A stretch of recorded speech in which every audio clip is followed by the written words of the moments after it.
The Fantasy Skirmisher.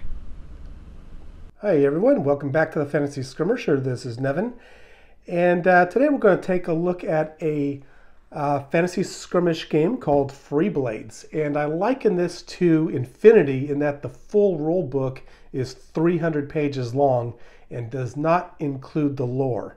So it is a pretty meaty game, but I've found that it's very easy to play. I played a couple games with a friend of mine, both using the Learn to Play introductory rules, and then we kind of started playing more advanced game with some more advanced abilities, which we'll take a look at, and then I'll give you my impressions. So back in late October, early September, there was Nova in Washington, D.C., and a couple of my friends went there, and they played a demo game of Freeblades. We have never heard of this game before, but they were pretty excited about it, and they picked up a couple of starter factions for themselves, because the price point was reasonable and they were interested in playing the game. So they reached out to me and sent me a link to take a look at, and I chose the Karanin Moonsworn. So these starter packs are about 150 points each, and I love the minis. They're 32 mil. That concerned me initially because I like the aesthetic of these guys over here. And I wanted to combine them with my Legends of the Sands from Reaper Miniatures, because if you saw one of my earlier videos, I did a Sinbad type scenario. So when I got these and assembled and primed them, I just did a little size comparison and found out they're very comparable in size, because Legends of the Sands is 25 millimeter heroic. These are supposedly 32, but you can see they blend in nicely. So this expands my Sinbad themed games that I want to get more into. So what is Freeblades exactly? Well, let's put these guys back. Let's start with the back of the Learn to Play rules. Respected, feared, hated, revered. The name Freeblade conjures every emotion and reaction.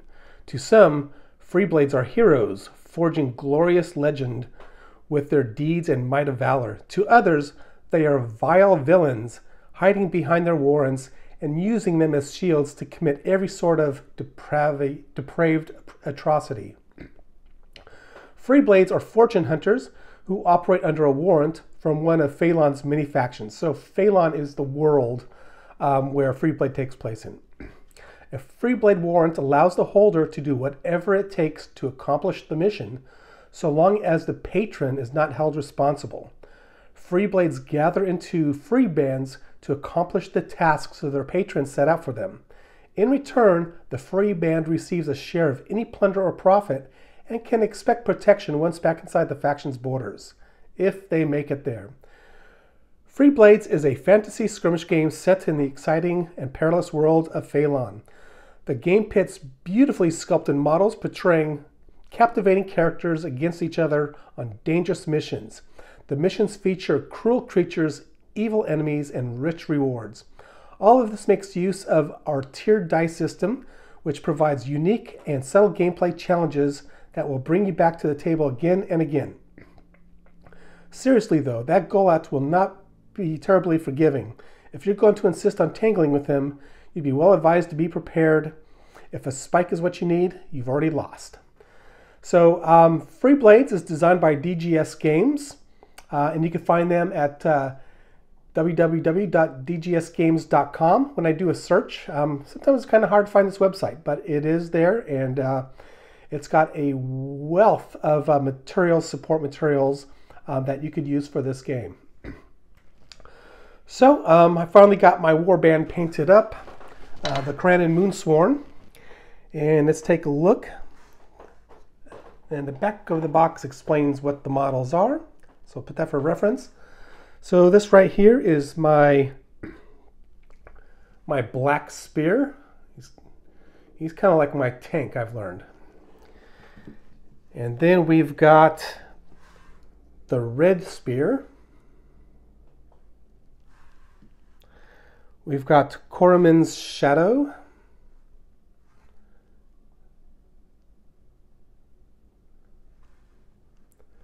And I hope these aren't fuzzy. And then we've got the Red Archer. And you can see these minis are a mix of male and female, and that's part of the lore of the faction that I read last week. And so this is my Coronan Blade Sister. And finally, the leader of the faction is the Moon's Priest. And there's also a Moon's Priestess that is a part of the miniatures you could buy for this faction. Okay, so each miniature has its own cards, which we'll go into in a little bit here. See if we get rid of the glare here. So these were printed up from the website and then laminated, and they're two-sided. So you've got all the stats on one side, you got abilities on the other. So we'll go over that when we take a look at the flow of the game. And like I said, the full game is 300 pages long. It's only $10 on their website because it's a download, and they do send you alerts if and when the rule book is updated. So like I said, it's real low cost to entry, but they do have a printed Learn to Play, which is the same price, $10. And so I played a couple weeks ago 2 games with a friend of mine, one of my friends. And the first one we used the more basic rules here, and then we added more of the full game rules just to kind of get acquainted with this. And I gotta say, I had a lot of fun. This is a really fantastic skirmish game. And so it's got a little introduction here and what you need to play. And one thing that's interesting about Free Blades is that it's got a tiered dice system, as was mentioned in the introduction. For the starter set, you need a D4, D6, D8, D10, and D12. They have full sets of dice that you could purchase on their website because they have D14s, D18s, D20s. I think it's going up to 20 something. But during our second game, I was able to get an upgrade on one of my characters, and I was rolling a D14, which was kind of cool. All right, so basically, each character's got ratings, and let's take my Black Spear again. Okay, so you've got the speed, you've got the Mar is the melee attack rating, so he rolls a D12 for that, so he's pretty tough. The melee weapon, if he hits using his Mar, is a long spear, which is a D8. And there's letters here. So SO. What is SO? Well, if you look back on the abilities, SO is standoff. So he has a special ability where he may fight in support contact. And then ranged attack rating. And the ranged weapon, as you can see, is just asterisk here because he doesn't have any ranged weapons. And then his defense is 6. And LS means large shield, so that is factored in, so if they're attacked from the front. His armor value is 6, so if an enemy scores a hit, then rolls the weapon, it has to beat the attack value score. And then LP is life points, so how many hits you take before the model goes down. And then you've got, I call it disc, but it's not disc, it is, blanking out, I think discipline rating. Yes, it is the discipline rating. Okay, and that represents the ability of the model to follow instructions, act on its own, resist the effects of fear. So it's used for a number of roles. Then there's each model has different talents and skills, and they're basically, the models are separated into followers and heroes. And then you've also got where maybe listed as, the Moon Priest here is a hero and a leader and a caster. And so that kind of, determines different things, as far as the rules are concerned. And then, of course, this is not for the introductory game here. It's more for the advanced game, but you got various abilities: shield bash, shield parry, protector, standoff, counterattack, and large shield, which is already included in the basic stats. And then the Moon's Priest, the leader, and I got 2 cards for this, leader and a non-leader. You can see he's a little bit faster, has the weapons, talents and skills, abilities, and then the spells. And the spells, when I was playing the game, I kind of was learning it as I went. There's no, lightning bolt or anything like that. There's no really good attack spells. This guy's all about supporting the team, because my faction, from what I learned, is really about the teamwork involved. And then each faction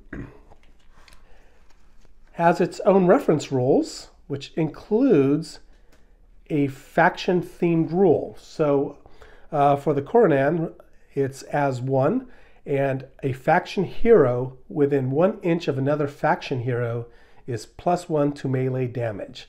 So that's kind of their special rule as a faction. So it's kind of interesting how this all comes together. But let's just take a quick flip through here, and I'll make some comments as we go here. Like I said, that tiered dice system is pretty neat. So let's just say, for example, your weapon is a D8, +2. So obviously roll a D-sided 8, and then add 2 to it. But it could be DL8, and it could be where you can increase the size of your dice, and tier it up in addition to, that target rating. So, and that'll make sense here as I move along a little bit. Okay, so target numbers, simply target, it's the number that needs to be equal or exceeded to succeed, and that is, to hit the player, to for the weapon to penetrate the damage, to cast a spell, things like that.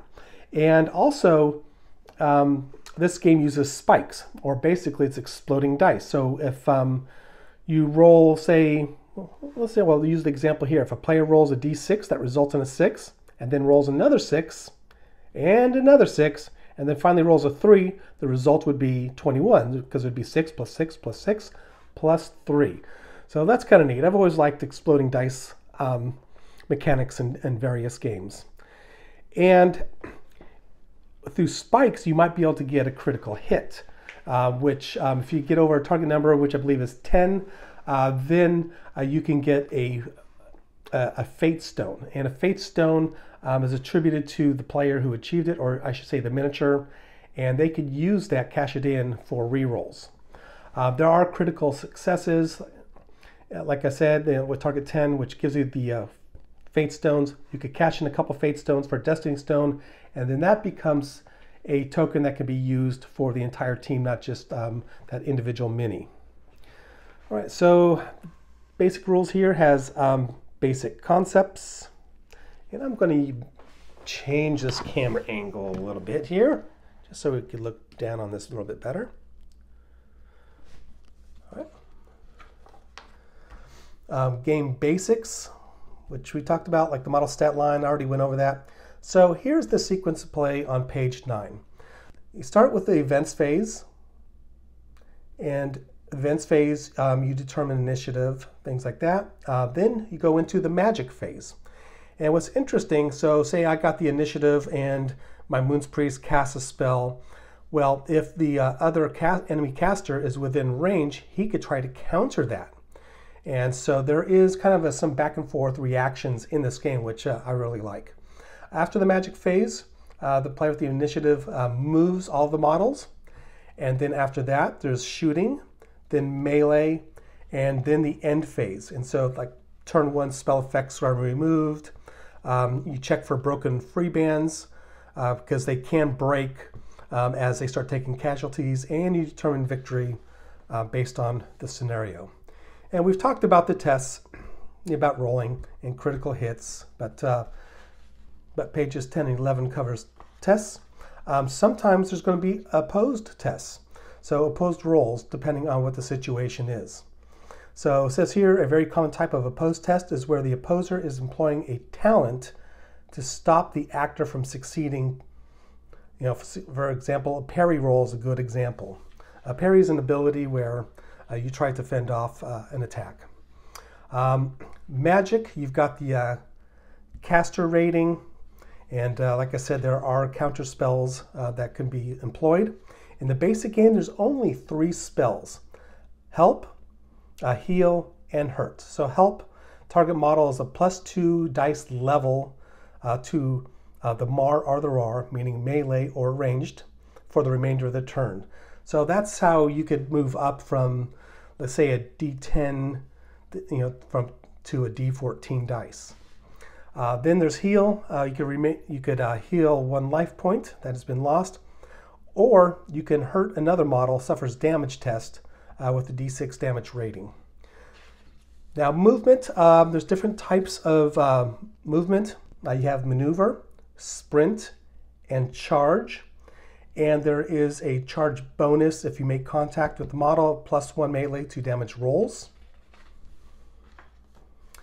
And running just allows you to double your movement. So if you have a movement of 6, you can move 12 inches. If you run, you cannot shoot. It's basic stuff that you've seen in other games before, such as Frostgrave. And there's also hold. And hold allows your model, just you don't move, don't do anything, but you're able to react on, say, your opponent's turn. And that could be used for doing a counter charge or a shooting attack. And if you do that, then you lose that action on your next turn. That model loses its action. And then shooting, like I said, it's very much like melee, except you got modifiers. Shooting and moving is -1, medium range -1, long range -2. Shooting as a reaction attack is -1. But it's very similar to how melee works. And then of course got melee, and it covers rules when you've got a scrum going on, how to separate the combats out.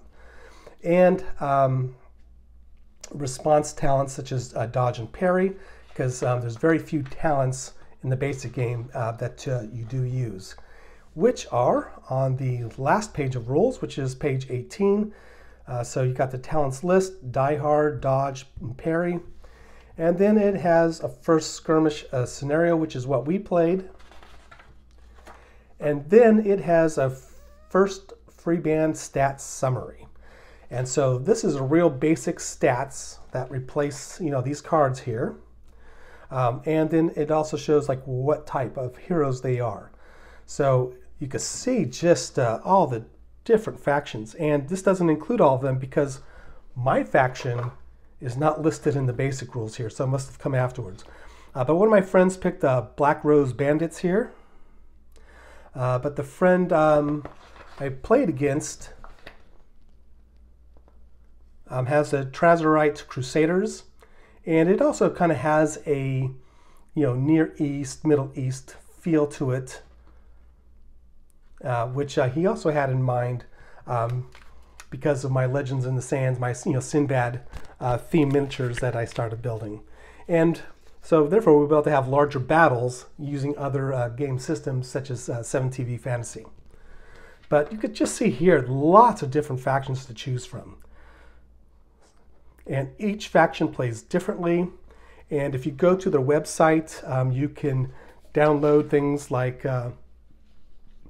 this play aid here, which I plan to get laminated. So it's got the turn sequence, the different actions and reactions, test modifiers, and what constitutes a success, a spike, crits, and natural 1-inch. Natural ones are tarches. That is a fail. A tarch was the name of a character who was rolling really poorly, so they just called a fail a tarch, which is kind of funny. And again, I really had a great day of playing this game. The first one went pretty smoothly, and then the second one we started adding the additional rules.